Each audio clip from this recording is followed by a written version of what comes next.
அனைவருக்கும் இனிய கணித வணக்கம். இப்போ பார்க்க போகிற கணக்கு 6ஆம் வகுப்புக்குரிய கணக்கு, 2ஆம் பருவம், பயிற்சி 4இல் 1. அதில் முதல் கணக்கை பார்க்க போகிறோம். கோடிட்ட இடங்களை நிரப்புக அப்படின்னு சொல்லி கொடுத்துருக்காங்க.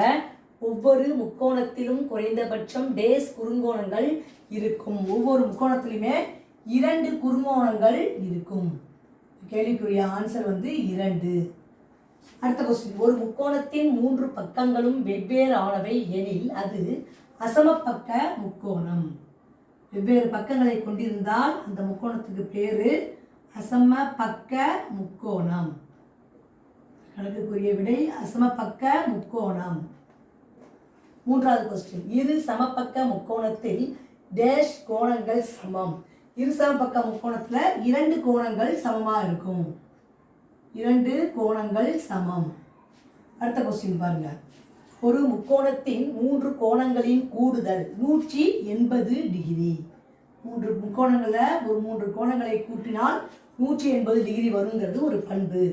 அடுத்த கொஸ்டின், ஒரு செங்கோண முக்கோணத்தில் இரு பக்கங்கள் சமம் எனில் அது இரு சமபக்க செங்கோண முக்கோணம். 2 பக்கம் சமமாக இருக்கிறப்ப இரு சமபக்க செங்கோண முக்கோணம் அப்படிங்கிறது தான் இந்த கொஸ்டினுக்குரிய விடையாகும். இரு சமபக்க செங்கோண முக்கோணம். இதுதான் இந்த கணக்குக்குரிய விடை ஆகும். புரிஞ்சுங்களா?